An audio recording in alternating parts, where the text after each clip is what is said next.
ડાંગમાં દુષ્કર્મનો ભોગ બનેલ સગીરાને ન્યાય માટે રજૂઆત કરવામાં આવી તો ડાંગ સ્વરાજ આશ્રમ શાળામાં 15 વર્ષીય સગીરા પર દુષ્કર્મની ફરિયાદમાં આરોપીને કડક સજા માટે ગામ લોકોની કલેક્ટરને રજૂઆત કરવામાં આવી છે। પીડિતાને ન્યાય માટે ધારાસભ્ય વિજય પટેલ સાથે ગામ લોકોએ કલેક્ટરને આવેદનપત્ર આપ્યું તો ધારાસભ્ય વિજય પટેલે કહ્યું કે આ ડાંગ જિલ્લા માટે દુઃખદ અને કલંકિત ઘટના, આરોપીને કડક સજા થાય તે માટે જ્યાં રજૂઆત કરવી પડે ત્યાં કરીશું।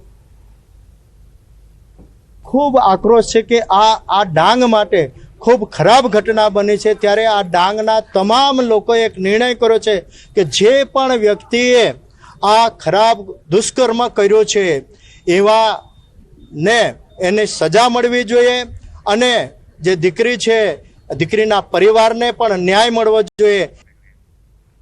મહીસાગરના લુણાવાડાના ભાણપુર ગામે તસ્કરોનો તરખાટ જોવા મળ્યો છે। 4 જેટલા શખ્સોએ ખુલ્લા મકાનને નિશાન બનાવ્યું, ઘરના સભ્યો જાગી જતા પરિવારને બંધક બનાવ્યા અને ઘરમાંથી 1.5 લાખની રોકડ અને 4 લાખના દાગીના લઈ ફરાર થઈ ગયા। ઘરમાં હાજર 5 જેટલા લોકોને બંધક બનાવી ઢોર માર માર્યો તો મકાન માલિકને દોરડેથી લટકાવીને અન્ય મકાનો ખોલવા માટે પ્રયત્ન કર્યો હતો।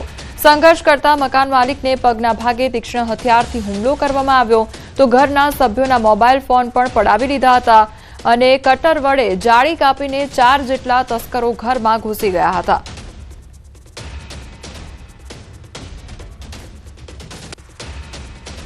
ચાર જણ હતા અને 4 જણ આયા તેવા એમને બાજી પડ્યા અને મોબાઈલ લઈ લીધો। પહેલા મોબાઈલ લઈને મોઢા પર પટ્ટીઓ બાંધી દીધી, હાથ પગ બાંધી દીધા અને અમને કોઈને અવાજ કરવા દીધો નહીં। દાદા હતા બાજુમાં, દાદા બાજુમાં એક માણસ બેઠો અને પછી હું ઉપર હતી, હું ઉપર રહીને હું સીડીમાં બધું જોઈ રહી પણ મારાથી બોલાયું નહીં। બાજુમાંથી કોઈને સવરાયા ઉઠાડાયા ના, અમારો જીવ જોખમમાં હતો। રાજકોટના જંગલેશ્વરમાં ડિમોલેશનના વિરોધ વચ્ચે મહત્વના સમાચાર સામે આવી રહ્યા છે।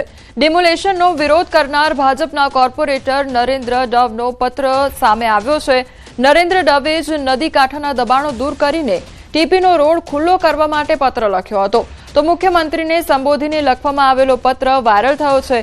ભાજપના કોર્પોરેટરની કરણી અને કથની વચ્ચે ફેરફાર જોવા મળી રહ્યો છે। સ્થાનિક સ્વરાજ્યની ચૂંટણીમાં પોતાની વોટ બેંક જાળવી રાખવા સ્થાનિકોની સાથે હોવાનો દોડ કરતા હોવાની ચર્ચા સામે આવી છે। સંવાદદાતા અંકિત અમારી સાથે જોડાઈ ગયા છે। અંકિત, ભાજપના કોર્પોરેટર દ્વારા ખુદ પોતે જ પત્ર લખવામાં આવ્યો અને ત્યારબાદ જનતાની વચ્ચે રહીને તેમનો સાથ આપવાનો દોડ કરવામાં આવ્યો છે।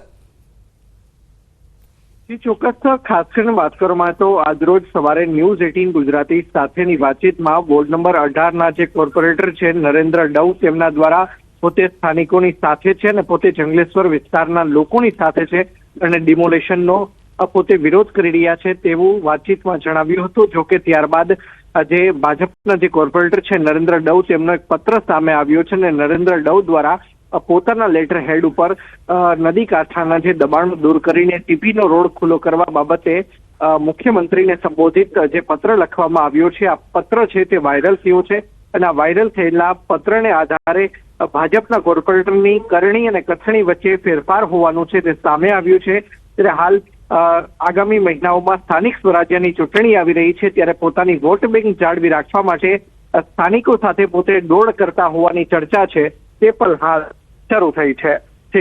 જે અંકિત, ડિમોલેશનની કામગીરી કરવામાં આવી રહી હતી તે દરમિયાન લોકોનું કયા પ્રકારનું રિએક્શન હતું અને હવે આ પ્રકારે જ્યારે પત્ર જે છે તે વાયરલ થયો છે, લોકોનું શું કહેવું છે? ચોક્કસ ખાસ કરીને ડિમોલેશનની પ્રક્રિયાની જો વાત કરવામાં આવે તો ડિમોલેશનની પ્રક્રિયા છે તે ડિસેમ્બર 2025 થી શરૂ થઈ ચૂકી છે। ક્રમશઃ નોટિસો છે તે પણ પાઠવવામાં આવી રહી છે। સાથોસાથ કલેક્ટર તંત્ર દ્વારા જે ત્યાંના રહીશો છે કે જેમના ગેરકાયદેસર મકાનો છે કે તેમના દબાણો છે તે દૂર કરવામાં આવનાર છે તેમને પણ 3 વખત છે તે જિલ્લા કલેક્ટર તંત્ર દ્વારા છે તે સાંભળવામાં આવ્યા છે ને 2 દિવસ પૂર્વે 202 અંતર્ગત નોટિસ છે તે પણ પાઠવવામાં આવી છે। આગામી 7 દિવસનો સ્વેચ્છાએ પોતાના દબાણો છે તે દૂર કરવા સમય છે તે પણ કલેક્ટર તંત્ર દ્વારા આપવામાં આવ્યું છે. જો કે આજે ન્યૂઝ 18 ગુજરાતી સાથેની વાતચીતમાં જિલ્લા કલેક્ટર ડોક્ટર ઓમ પ્રકાશ દ્વારા જણાવવામાં આવ્યું હતું કે હજુ સુધી ડિમોલેશનની કોઈ તારીખ નક્કી થઈ નથી, પરંતુ હાલ અત્યારે 2 દિવસ પૂર્વે 1300 થી વધુ જે આસામીઓ છે કે જેમના ગેરકાયદેસર દબાણો ખડકી દેવામાં આવ્યા છે તે આસામીઓને છે તે 202 અંતર્ગત નોટિસ છે તે પાઠવવામાં આવી છે.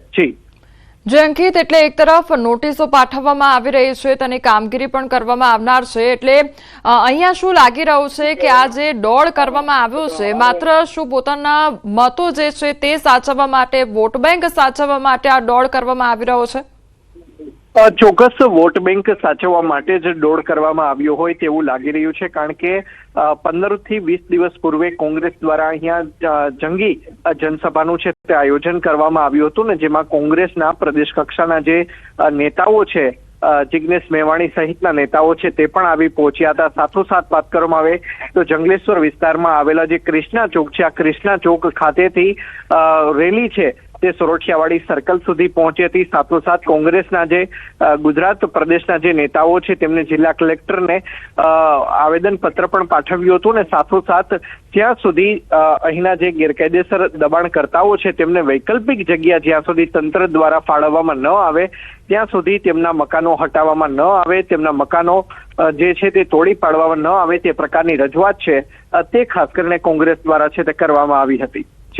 જી અંકિત, આપે પણ કહ્યું કે જ્યારે સવારે વાતચીત થઈ હતી નરેન્દ્ર ડવ દ્વારા કહેવામાં આવ્યું હતું કે તેઓ જનતાની સાથે છે અને તેઓ પણ આ જે ડિમોલેશન કરવામાં આવી રહ્યું છે તેનો વિરોધ કરી રહ્યા છે, ત્યારે હવે આ પ્રકારનો જે પત્ર જે છે તેમનો વાયરલ થયો છે, હવે શું જવાબ આપશે તેઓ? અંકિત, ચોક્કસ નરેન્દ્ર ડવનો ત્યારબાદ ન્યૂઝ 18 ગુજરાતી દ્વારા ટેલિફોનિક છે તે સંપર્ક પણ સાધવાનો પ્રયત્ન છે તે કરવામાં આવ્યો હતો. જો કે હજુ સુધી તેમનો સંપર્ક છે તે નથી થઈ શક્યો. બીજી તરફ જે સ્થાનિકો છે તેઓ આરોપ પણ લગાવી રહ્યા છે કે અમારા જે ધારાસભ્ય છે તે ખાસ કરીને ગુમ જણાઈ રહ્યા છે.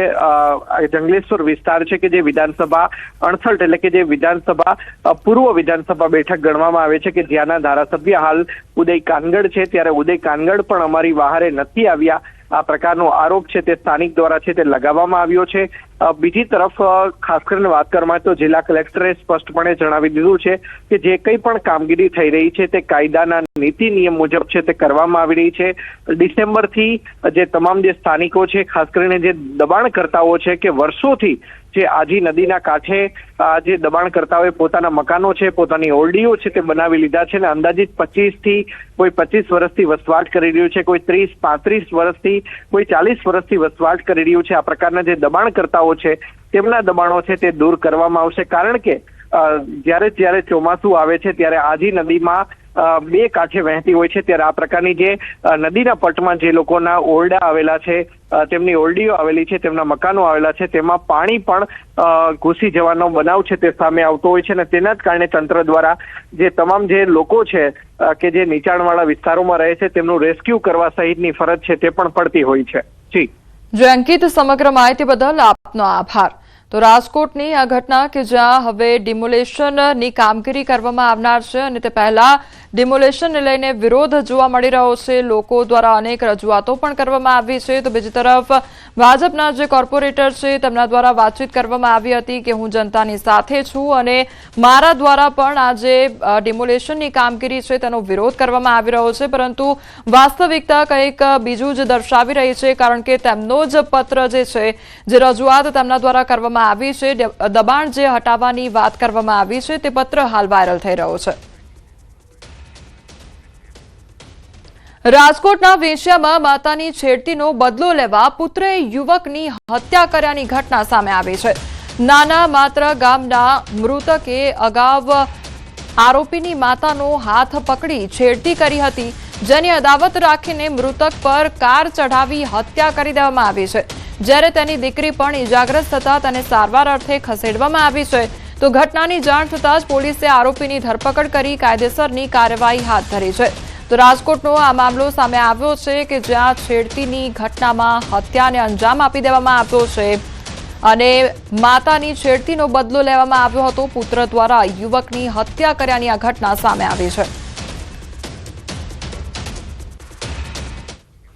એક ક્યુઆર કોડ સ્કેનથી હોટલ, પીજી અને હોસ્ટેલમાં રોકાનાર લોકોની તરત ઓળખ શક્ય છે. ગુજરાત પોલીસનું પથિક સોફ્ટવેર UIDAI ડેટાબેઝ સાથે જોડાયું છે, ત્યારે રાજ્યની